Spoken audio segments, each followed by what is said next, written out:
Big boss Telugu season 8తో తెలుగు ప్రేక్షకులకు పరిచయమైంది సోనియా ఆకుల.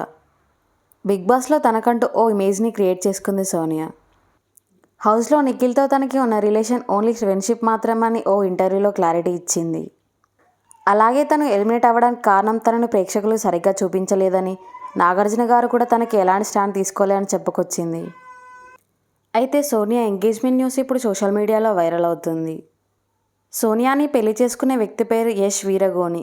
వీరి ఎంగేజ్మెంట్ ఫొటోస్ని సోనియా సోషల్ మీడియాలో పోస్ట్ చేస్తూ, నా హోమ్ని నేను కనుగొన్నాను, నీతో కలిసి జీవితాన్ని కొనసాగించడానికి చాలా ఆనందంగా ఉంది అని, పెళ్ళి డిసెంబర్లో ఉంటుందని సోషల్ మీడియాలో పోస్ట్ చేశారు.